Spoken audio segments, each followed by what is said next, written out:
Lake Bonneville, a massive prehistoric lake, is now a series of beautiful valleys. Join Brandon Plewe and me, his son Spencer, as we hike the 200-mile length of the Bonneville Shoreline Trail. Discover its rich history, plan for its completion, and explore its state today.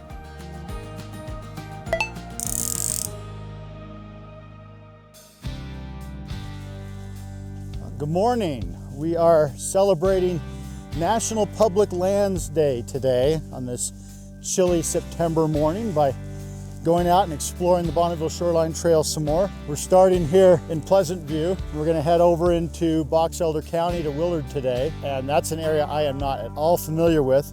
So I thought I'd bring along a couple of experts. So this is Brad Noles, morning Brad, and Clyde Westley, morning Clyde. Good morning. Brad and Clyde are a couple of locals in Willard who are very familiar with this section of trail. They're going to show us some cool stuff along the way, so let's go see. So have you guys been in Willard a long time? I've been there for about 48 years. Oh, you know the area then? Yeah. How long have you been around? 20 years. 20 years. And you guys have hiked a lot of in the hills up above there a lot, haven't you? Yes. As much as we can. This stretch we're going to be on isn't official Bonneville Shoreline Trail, most of it, but it's been there a long time, hasn't it? Yeah. I hear it's going to be a nice section of trail. It ought to be for this beautiful first day of autumn. Yeah.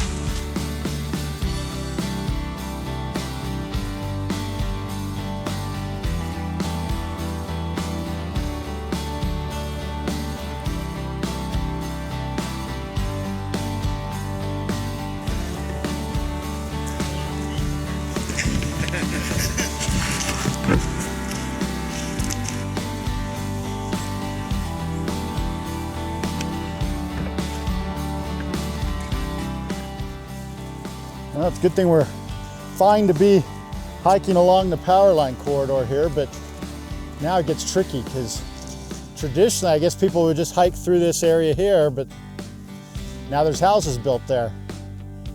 And you said you've seen some no trespassing signs up in there. Right. So we'll have to figure out another way. I think probably our best bet is going to be to just continue along the power line here and try and go around the neighborhood. Okay. Well, let's go see what we can find.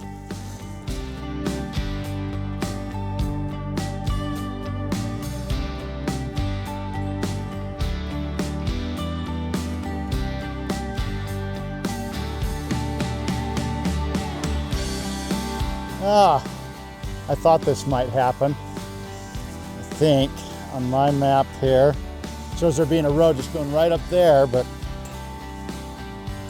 Even though it's right on the power line corridor. yeah, even though we're still on the power line, it's gated off, but that's the way it is. When Brad and I came up from the Willard side, you see that group of poles over there? Yeah, I see that over there. We got that far coming this direction. Okay. And we didn't notice this opening here. We continued kind of along the tree line there. So it looks to me like. None of this is fenced or posted. What do you think, Brad? No, it wasn't, so let's go this way and keep an eye out. I don't think I'm going to put this as a trail on the map, though. Right, right. For today, this is how we get through. But, More of a passage. Yeah.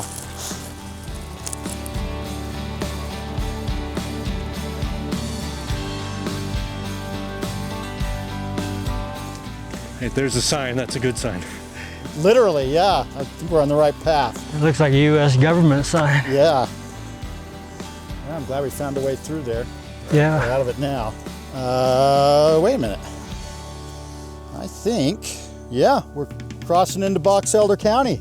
Nice. Wow. In your backyard now. Welcome to Box Elder County. Thank you. Well, now you're the experts and you can show us the way. Well, I'm glad you were there to tell us when we became experts.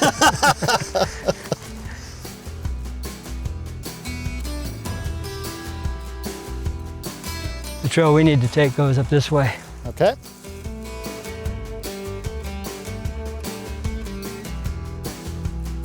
That's a good view there of the bench there in the Lake Bonneville bench in between Box Elder County and Weber County. What is that called? That Rocky Point. Rocky Point. So that flat spot there, I believe, if I judge the elevation right, that would have been the highest point of Lake Bonneville, and basically just a sand bench formed where the waves kind of had to go around the point of the mountain here. There's a big gravel pit down there now, isn't there? Yes, Marriott Pit, and actually just across the street is hot springs. Oh, There's yeah. actually some hot springs there. There used to be a swimming place. Which we also always seem to see at these, where the fault line kind of comes around there. There's always there's a hot spring there. Really? Yeah, because there's one down where the prison used to be, at the point of the mountain, and then there's one at the north side of Salt Lake. There was the warm springs there. That's so interesting. let's keep going. This is a nice trail through here, just shady and wooded. I like it.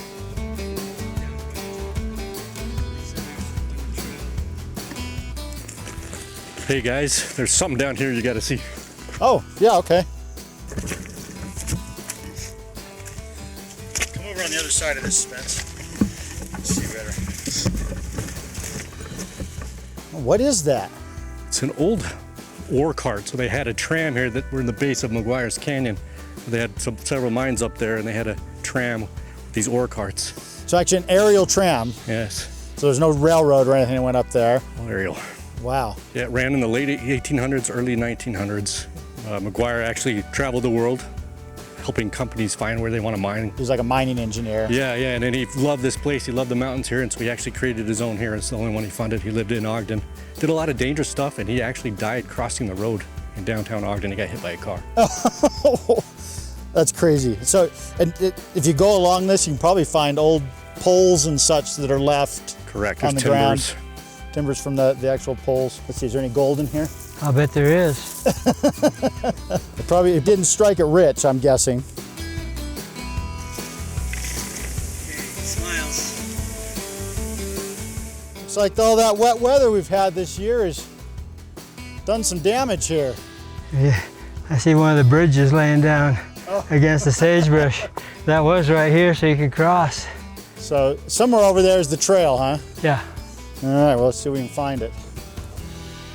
Is that it there? Yeah, I think it's right there. Here's about all that survived of the bridge. It's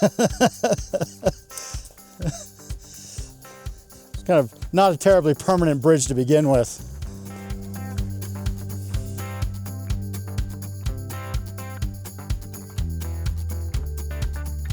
Well, that's a big gravel pit down there, isn't it? Yeah, and you're going to see a lot more of them.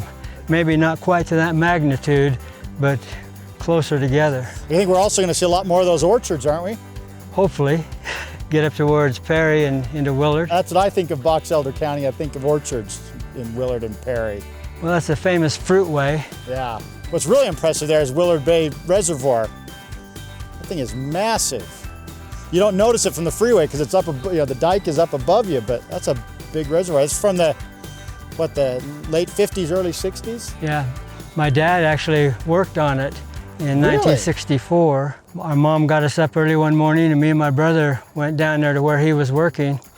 He was driving a Euclid and he wanted his boys to have a chance to ride that. And as I remember, it was very bouncy and seen a few muskrats running through the lights of his tractor. But he was actually pushing up the dike. Building the dike. Now, that makes me think, your name's Clyde. Is Yes. that a coincidence? Well, only because my dad worked for W.W. Clyde, who was building Willard Bay at the time. And it goes a step further than that. I don't tell everybody this, but my middle name is Ora, after the human relations manager for W.W. Clyde. My dad liked the company. Yeah, I guess he did. Not a lot of human relations managers who got people named after them.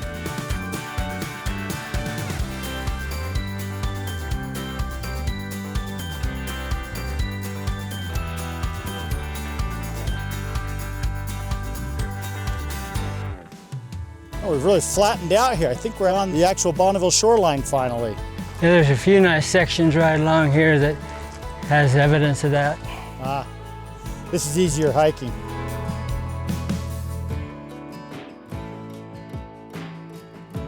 It's quite a erosion problem, looks like, down in that canyon, but it looks like it's being helped by those old walls. What's the story of those old walls down there? Well, these rock canyons will build quite a headstream coming down through. Yeah. And in the early 20s and then again in the early 30s, Willard was flooded.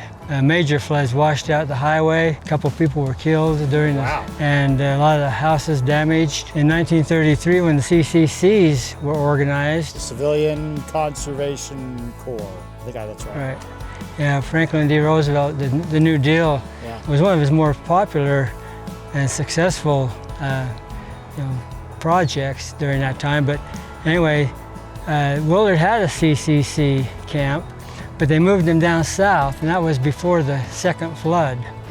And then when the second flood came, they moved another CCC camp into Willard, and that group came from Missouri, but they were the ones responsible for all of the rock work, guidance, and diversion for the water to help slow it down before it reached the housing or the highway. And you'll see a lot of this in other canyons. You know, maybe this is the best place to get a good view of them, but some of the other canyons have the same work, and it'd be a massive amount of labor to.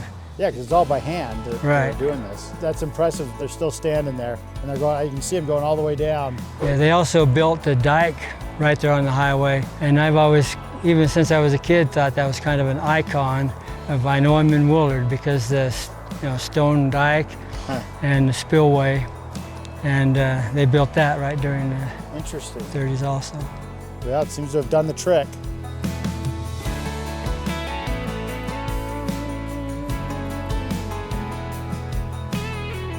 Look at I-15, the railroad tracks, Highway 89. If Salt Lake City is the crossroads of the West, this is their northern gate. Yeah, even back in 1869, when the railway first came through here, they were forced right through this area, headed out for Promontory Summit. Probably a little different back then when Willard Bay wasn't there, but it was mostly swamps and marsh. Yeah. So it wouldn't really been good for traveling.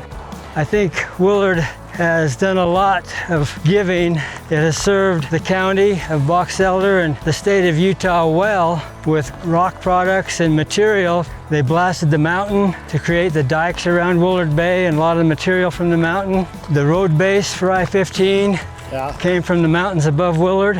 I hope that the county and the state would take interest in Willard and help preserve what's left of the mountains. Yeah, because here it's still very natural, so hopefully they can preserve as much of this view as possible. Oh, look at this. We got more flood damage here. I don't know where the trail is on the other side. And that's not really a bridge anymore. I think I see something up there, but I don't know how we'd get up there. Oh, there's a little natural bridge right there, temporary one, formed by a rock.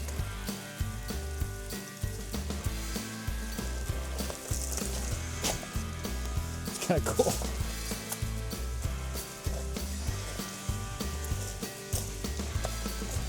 Yeah, right below that is Slotted Canyon. It's really neat.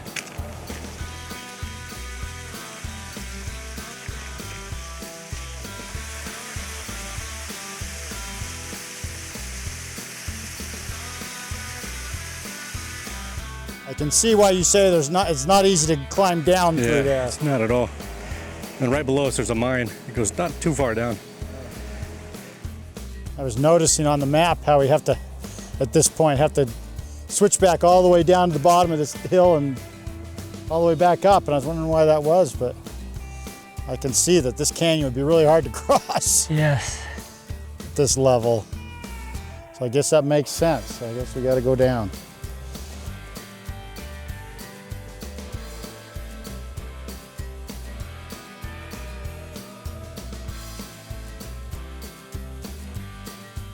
We've seen some amazing bridges on the way.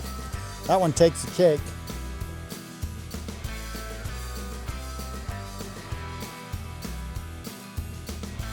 Nice view out here from this rock. This is where we like to stop and take a break once in a while. This is what you call coffee rock? Yes. I understand why. The first hike Brad brought me up on was in the wintertime, and we hiked out to that area where it was nice and level on the trail. And then we came back, and here he stopped, and he had his pack, had a cup of coffee in there. So I was impressed because I wasn't expecting that. Good place to just sit and contemplate. So we've left the Forest Service land here. Now we're back in private property, which you can tell by that gravel pit. And this is a piece of land that you're trying to... I'm hoping that maybe one day it could become owned by public instead of private. But you know, that's a dream. Yeah.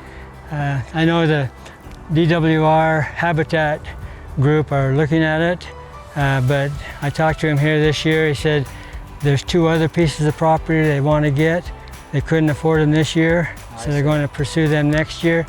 He says it'll at least be 3 years before this even becomes a question. Well, we're hoping to get more funding from the state legislature for land acquisition. This would be a good target for that, because other than the gravel pit down there, you can't really use this upper part for anything, so they should be willing to make it open space. The Trust for Public Lands is another group I've talked to, and they've actually inquired a couple times trying to find out if the owner was even interested in selling the area. And that hasn't even been determined yet, so if we don't have a willing seller, I guess deal's off. So we have a lot of those battles to fight still, but I trust you guys will keep up the fight. Oh, this is a problem. What happened here? Yeah, they excavated this last year, and then the water came and eroded it twice as deep. So the trail used to come right through here, it's gone. So somewhere over there there's a trail, but I have no idea how we're gonna climb up that ridge. What, just like another quarter mile and we hit a no trespassing sign anyway, right? Correct. All right, well, this is probably a good place to call it. So what's our option here? We'll just go down this way. Okay, so we just go down back to the canal and Yep. head home. All right, well, then we'll call it quits here. But guys, this has been amazing. We have hiked a lot of unofficial BST. I think that's easily the best section we have done yet. I mean, it's just beautiful trail, well done trail. Usually those social trails are just like really awful design. Things well done, beautiful views. I really hope you guys can do the work that it needs to keep that thing and make it better and make it official, and hope we can get it done. Well, thank you for the opportunity to be on the trail with you. Yeah, it was a pleasure. Meet you both, and thank you so much. Keep up the good work. And you showed us who the expert really is. Oh, I don't know about that. Let's go find our way home here.